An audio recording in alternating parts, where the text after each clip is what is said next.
It is my pleasure to speak with Mark Gray. Mark, you are an online personal trainer and a pain-free performance specialist originally from Ireland. You have spent almost a decade helping your clients transform their health and live pain-free lives. With a unique approach that goes beyond just workouts and nutrition, you focus on building healthy habits around sleep, stress management, and overall well being. You are passionate about helping entrepreneurs to reclaim their vitality, live pain free lives, and optimize their bodies for better performance and productivity. Mark, welcome to the show. It's a real pleasure to speak with you today. Awesome. Thanks for having me. And yeah, that was a great introduction. That's me in a nutshell. So yeah, thanks a lot for having me. It's my pleasure. I'm looking forward to it, and I do believe that this kind of introduction gives a concise idea to the mastery seeker listening right now about who the person is. We'll talk a little bit more about you before we go into the. There are, and let me start backtrack for a moment and say that I would like today to explore with you among other things. One is certainly the common misconceptions that many entrepreneurs have about the so-called balance between work and health. And also, we'll talk about reclaiming our vitality, the pain-free life, all these things. Before we go there, tell us about what what inspired you actually to transition from the traditional personal training to what you do now, to focusing on the pain-free performance for entrepreneurs. Yeah, cool. So I did what every personal trainer does. You get your usual like 4 week course, whatever it is, and you learn your graft, you build up your skills in the gym. And I went into that whole pain-free performance side of things much for myself at the start, is because I had injuries. I played sports all my life, so there was always something that was niggling me. So I did it from an educational viewpoint for myself, was to teach Mm-hmm. myself, and obviously then to develop my skills as a coach. And as I started to get more experience and I started to build up more of a reputation in the gym I was working in as someone that was very good at their job.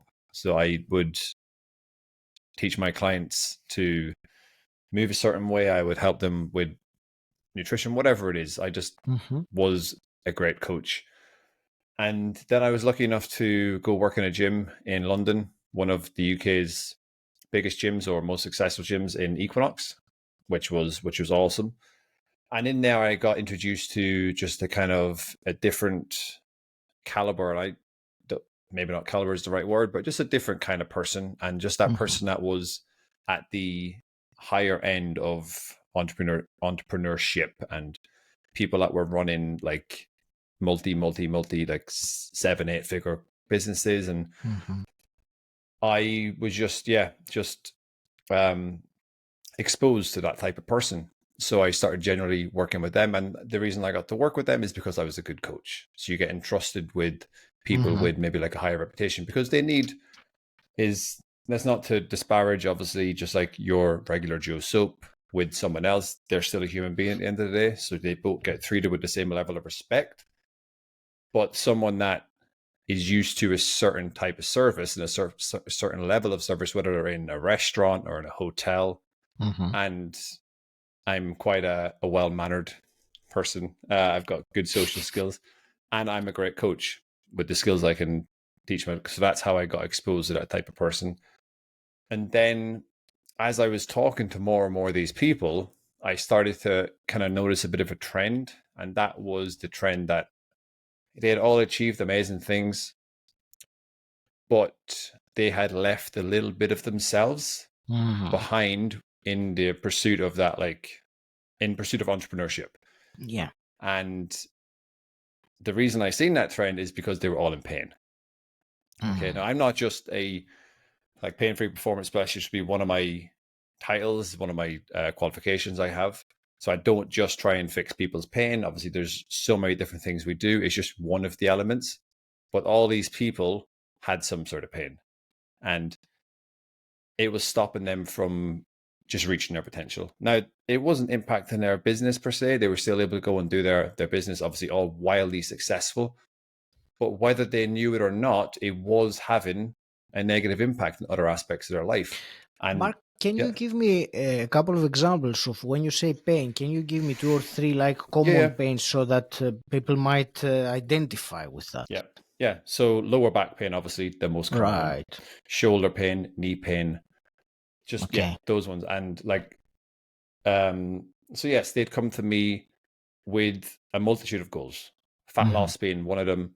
Obviously, looking to become healthier, and then pain was on every single one of them. I want to get rid of my back pain. I want to eliminate my knee pain so I can run again. I haven't been able to put on my jacket for 10 years without getting a shooting pain in my shoulder. All these Mm. sorts of things where you don't think of them in isolation as being that bad. Obviously, back pain is a bit different because that's quite debilitating, but you can get away with like a bad shoulder and a bad knee and that sort of stuff. And it can impact your day-to-day life, but not as much as some, yet it still takes away from your life, like day by day, week by week. You Yeah. can't run, so you can't do your hobbies you enjoy. You can't throw a ball with your kids because your Mm-hmm. shoulder's bad. So all these Yeah. little things, and then whether they know that or not, that is having some sort of negative impact on their business, on their entrepreneurship. So what I do is I obviously fix one of the root causes, and then that positive impact just floats and positively impacts everything else. One of them is their business, relationships, family, all these sorts of things. So Mm-hmm. I think I've answered your question there. Yes, and I will let me continue with what you Yeah. just said now about you said fixing the root causes. So where does one investigate a root cause? For example, a shoulder. You said something that is, I think, many people can relate. I know I can relate personally with that shoulder that, when you try to put your jacket on, you Mm-hmm. feel something, and it comes and goes. It's not, perhaps it's not debilitating, but it's not enough to make you be concerned. So when you say root causes in that, where could one start looking uh, for that? Apart from the obvious, which is some kind of injury, which Yeah. I suppose we go way beyond the obvious reasons for the pain. Yeah. So there's, in my experience and what I've learned and dealt with, there's usually like two culprits when it comes to pain. One of them Mm. is like blunt force trauma.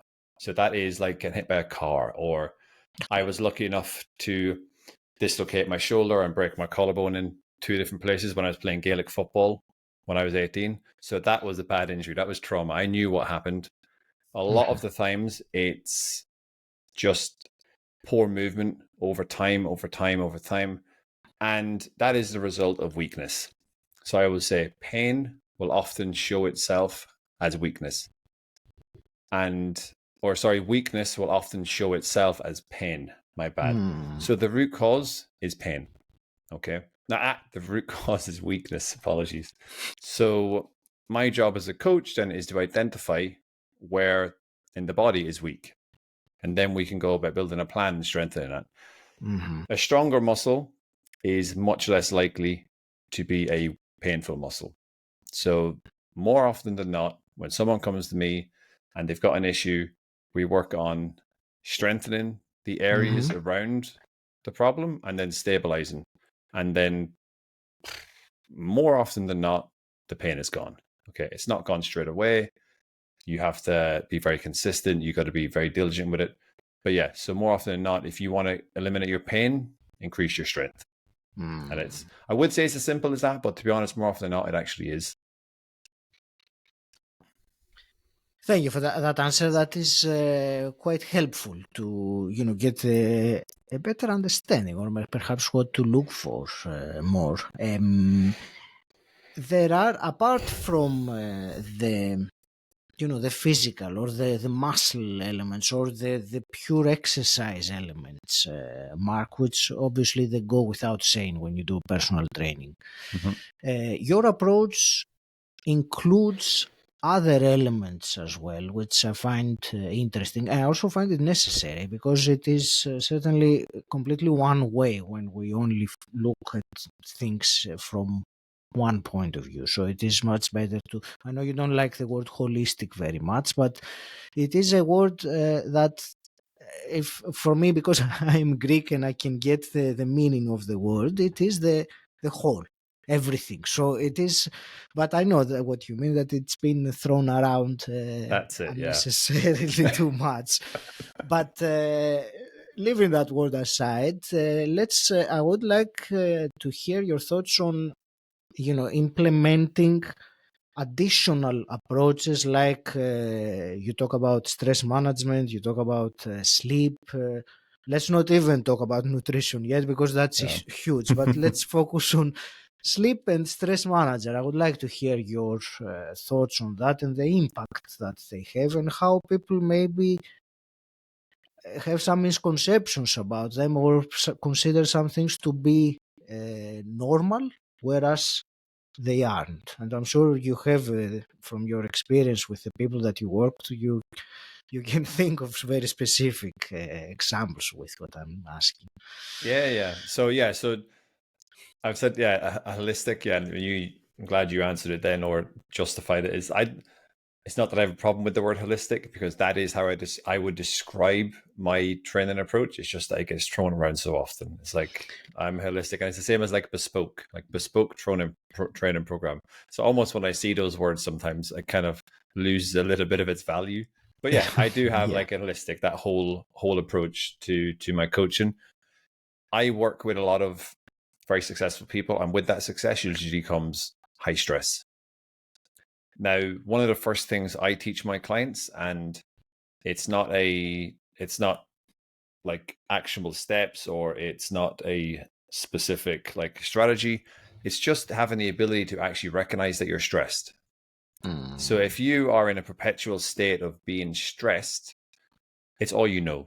Okay. And if you are running if you're running big businesses, or you're just trying to fend for your family and you're just stressed all the time, is that you always have that constant state of stress. But you do need to recognize when you have moments that maybe you're more stressed, and you need to be able to recognize, like, okay, I'm stressed a bit more than normal. It's like, why is that? And then you can give yourself a little bit of almost like breathing room, or I'm not going to say not an excuse, sorry, but like a reason for why you're feeling that way. And it's like, maybe I had a big project I had to get done, and that's why my stress was higher. It's like, why was I a bit more annoyed with my spouse, or my patience was less for my kids? And it's because you had higher stress. So that's one of the first things I just try to make people aware of, is having the ability to actually recognize when you're stressed is super important. Because then once you recognize it and you're aware, then you can do something about it. Whereas if you just go around with your head in the clouds almost, and you just think that's how I feel all the time, that's just who I am, then you won't do anything about it. So you have to be aware, so then you can do something. And then when it comes to just kind of managing stress, like just personally speaking, what I do with my clients is, it's obviously all dependent on the individual, but there's a load of different practices or kind of strategies. The number one stress management tool I advise to all clients is sleep. And it's as simple as that. Okay. And because you probably knew that was coming, and people that are listening probably knew that as well. And I'll keep saying it till the cows come home. It's just, that's how important it is. And like, besides some of the specifics I get into with, like, obviously my training and like fixing injuries, where most people wouldn't know what I'm doing or what I talk about. If I was to talk about specific muscles, they're like, what is that? Most of the stuff I talk about is very simple, and it's what most coaches talk about as well. It's very simple things, just that we repeat them a lot because they're the things that work. So things like, if you want to lose weight, eat in a calorie deficit. If you want to gain muscle, eat enough protein and lift weights. If you want to manage your stress better, get enough sleep. It's just one of the tools, because the flip side of that is, then if you don't sleep enough, you end up becoming more stressed. And if you're stressed, you actually can find it quite hard to get to sleep. So it's a bit of a vicious cycle. But sleep in itself, just like exercising, just like managing your stress and maybe just like having the skills of proper nutrition and that sort of stuff. Sleep is a skill, and that's something I try to make my clients aware of and educate, is that if you you have to be good at sleeping. Some people are great sleepers. We've all heard that as like, oh, they're a great sleeper. They can fall asleep in 1 minute. And as babies, we can sleep all the time. As we get older, a lot of us lose that skill. And it's because we're busy doing stuff. It's like we spend our teens up playing Xbox till what God knows time in the evening, in the night, sorry. And then when we're hit our teens and early 20s, we go out drinking and partying, that sort of stuff, just generally speaking. So sleep becomes less and less of a priority. So it's very easy for people to slip out of that skill. But it's much easier to have that skill if it's a priority. So that's the issue. A lot of people, especially in this space we're talking about, is they don't place that value on sleep. And if you don't place the value on something, you don't prioritize it. So it's the same way as weight training. If you are weight training, or if you have value on weight training, you'll do it because you're doing it because you want to be as strong as possible. You want to be able to run when you're 80, whatever it is. You prioritize that, you value it. Sleep is the exact same. So yeah, if you can get your 7 to 8 hours sleep, that will have a massive impact on your stress levels, because you're going to wake up, your mind will be clearer, you'll have more energy. So what does that do? It means you can attack your big tasks with much greater vigor, and you're energized, you're more productive, your cognitive function is better. And that just all starts from sleep. So I always say sleep is like the foundation upon which everything else is built on. And if you don't have that foundation, everything else is just a little bit shaky. And it's as simple as that. It's the bread and butter of your health. I completely agree with you, Mark, and I like very much how you use the word tool for the sleep, and you also use the word skill for the sleep, and these are very, I think, important distinctions, because many people just take sleep for granted. They don't even consider it as any of those things. They consider it something that they have to do. Yep. I will speak about sleep a bit more. Before I do that, there was something that you said that I would like to ask you for. You mentioned earlier on about stress. You said that it's important, or the first step is the ability to recognize that you are stressed in the first place. Of course, as you know, this requires a certain level of self-awareness to be able to stop and look at yourself and recognize that stress. So is there some practical tool or some way that you can recommend so that someone can have better ability to recognize their stress level? Yeah, for sure. The most simple one is to grab yourself one of these and to write stuff down. So journal. Generally. It's honestly, it's very simple, but it just gives you space to just write down how you're feeling. And for some people that's very tough, and it will feel really weird at the start, and it will feel a bit odd, and you're like, why am I doing this? But if you do it enough, then you'll like, you ask yourself a few questions, like, how did I feel today? What went well? What didn't go well? What could I do better? All these sorts of things. And you just start to create that skill of just recognizing how you feel. Okay. And then it's like, so I did this today and then I felt like this. It was like, right, tomorrow, what will I do to stop that from happening? Or at least if it does happen, how can I approach it better so the result is a bit better? So yeah, if you want to get better at the skill of recognizing when you're stressed or why you're stressed, I can't recommend it's just writing down and journaling.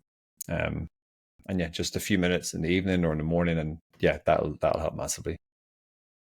Definitely. Thank you for that. I'm also a big proponent of journaling with self-reflection. Let's go back to sleep now, because it was very, as I was saying, very interesting what you said about the skill.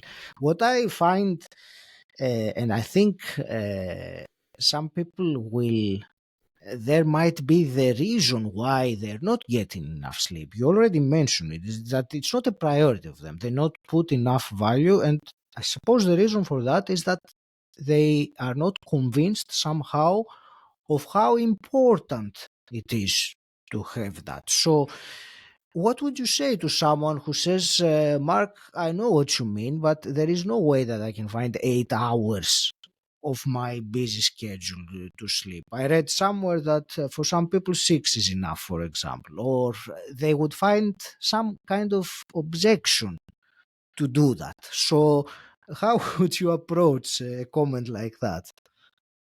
Yeah, well, I could give them probably 101 different studies as to why sleep is important and how Hmm. it is extremely detrimental to get a certain amount of sleep.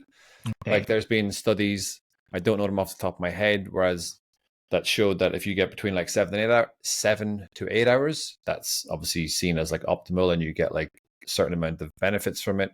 When you go to like 6 hours consistently, it's been shown to have like a little bit of a detrimental effect on your health. And then if you go below six and you're at like that 4, 5, 6 hours a night, which some people do, is that has been shown to be extremely detrimental to your health. So it's not just about you waking up the next day and feeling more energetic and you're you're rested and your mood is better. That's not why you tried to get those 7, 8 hours. It's because of the long-term effect on your health. And like so you can neglect your sleep for 5, 10, 15, 20 years. And in that time period, do you know what? You might not have too many ill effects with your health. You're not going to feel great. Like that's just plain and simple. You won't feel as good as if you did prioritize your sleep. But long term, 20 years time, 20 years time, 25 years time, that decision to neglect your sleep is going to come and bite you back in the butt. It's as simple as that. Okay. If you are in um, that routine of just not sleeping enough, it will come and it will haunt you in the future. Okay. So the things we do now might not necessarily have that much of an impact on us at the moment, but with your health, you need to think long term. And it's as simple as that. So I try to get that across to people is that you need to prioritize it, not for yourself now, but for yourself in 10 years, for yourself in 15, 20. You don't want to be inundated with these diseases or health concerns just because you wouldn't get enough sleep. And I wrote a post about this earlier on or this week, or I was just writing the content anyway. And I was talking about sleep and how, and it was a comment I wrote on someone's LinkedIn post. And they were talking about sleep and entrepreneurs. And I was saying how it's almost seen as like a bit of a badge of honor and like almost like a rite of passage in entrepreneurism is that it was kind of cool to say you didn't get enough sleep. It's like, oh, I got 5 hours sleep because I was up like sending emails till 2 a.m. and I got up at 6 and I'm in the office and I've had 3 coffees and a pack of cigarettes and it's only 9 p.m., whatever it is. And that was almost seen as like, it's like, oh, go you. You know, that's awesome. You're a really hard worker.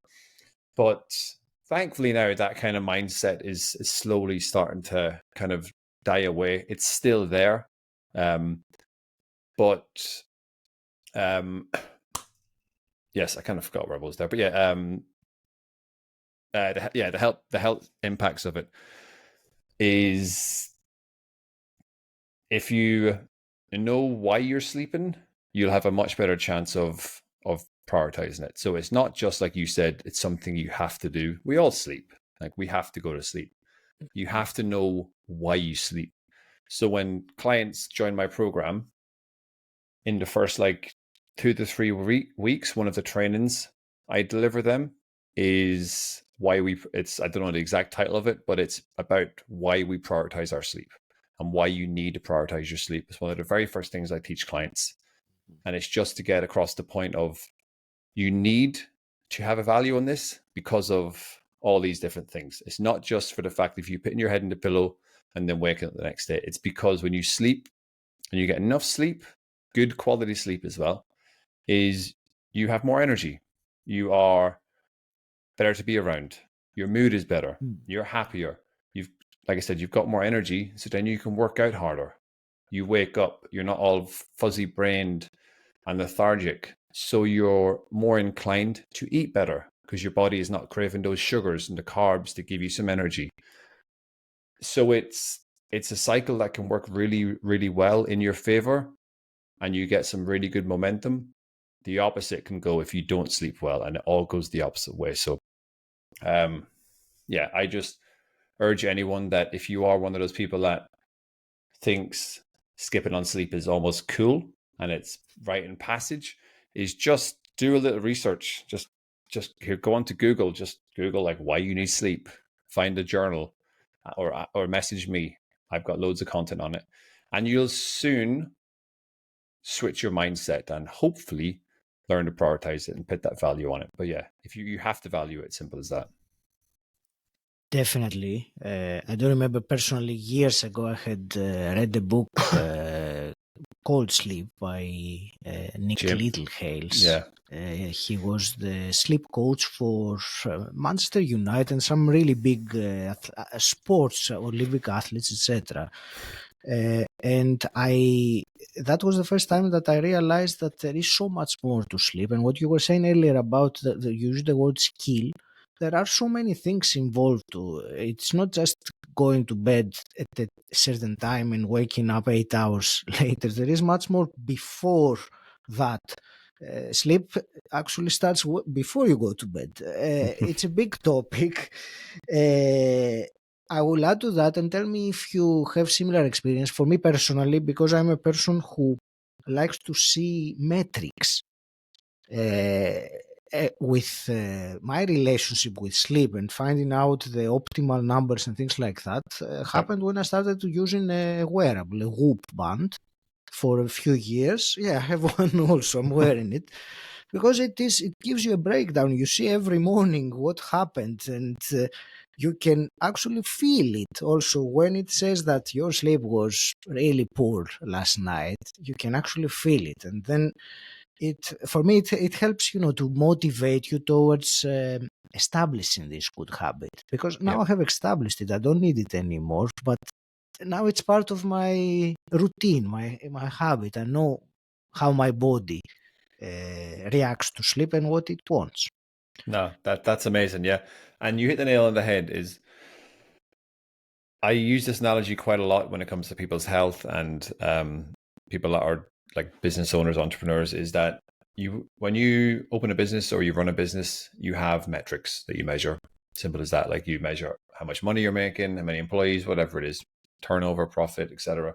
Is that you need to do the same with your health if you want to be as successful with it as you possibly can. The most common metric people measure is obviously their body weight. They jump on the scales in the morning. I weigh this. Cool. The next day I weigh this. You have to do, or I highly suggest that you do the same with other metrics as well. One of them then is your sleep. And that's one like you, if anyone has a Whoop, will do the same thing they do when they wake up every morning. What's my Whoop? What's my recovery score? On the way down to the beach in the morning, I do it. And it's not just because it gives you information, but it also gives you something to work towards. And that's that's why I think it's very important. And you said it, you used it to help you build the habit. If you didn't have that information, you wouldn't be as inclined to do it. And I use the word gamify a lot with people's health, is that it's good to gamify things. It's like you gamify your workouts. Yes. And you can gamify this. It's like, oh, I hit 80%. Awesome. It's like, let me try and average that for the week. It's like, what can I do for that? And then you end up going to bed half an hour earlier than you might have done normally because you want to get a bigger score. Now, you might not do it. You're not going to do that forever. But at the start, it's a great way of just building habits and getting into a routine. And I'm a great sleeper. I could 100% do without this Whoop because it's so embedded in me. I know to get to bed at a certain time. I don't always do it, but I know like roughly how much sleep I want to get. I know when I wake up, if I feel a certain way, sleep hasn't been that great. Like last night, I didn't have a great sleep. I was very restless because just a million and one things in my mind. And then when I woke up, my Whoop actually said, it goes, "You had a restless night's sleep." I was like, well, I knew. It's like, I knew that. Investigate your restless night's sleep. But yeah, so I think metrics like that are just amazing. So not telling everyone to go get a Whoop, and this isn't an endorsement for Whoop or anything, but if you can get something like that, it just makes it that little bit easier. I've had so many clients jump on the Whoop bandwagon, and they're all a bit like, oh, I don't know if it's for me because I'm not an athlete or any of that. I'm like, trust me, it's not just for athletes. It's for anyone that is willing to kind of use the information, and then like that, they're hooked. And it's like sleep score this, strain this. So yeah, it's awesome.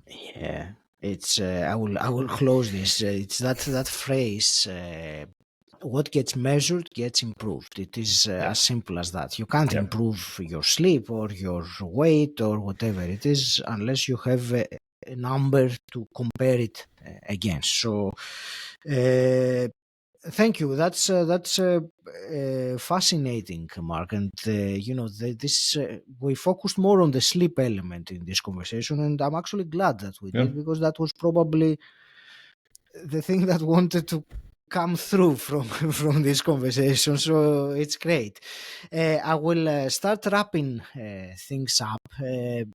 I do have some questions that I always quick questions I always ask my guests. Before we go there, uh, can you share with the listener where is the best place for them to find out more about you and continue the journey with you?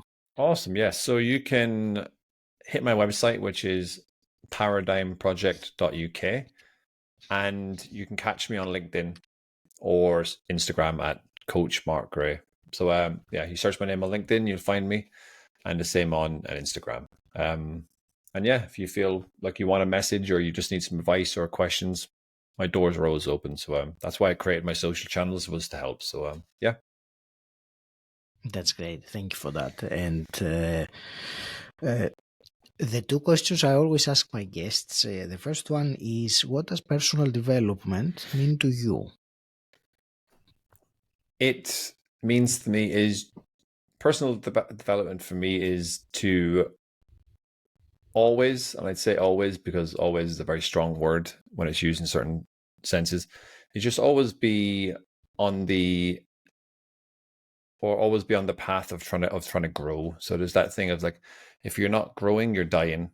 And as simple as that. And it doesn't have to be anything massive. It just has to be that mindset and approach of just trying to get a little bit better. And Mm.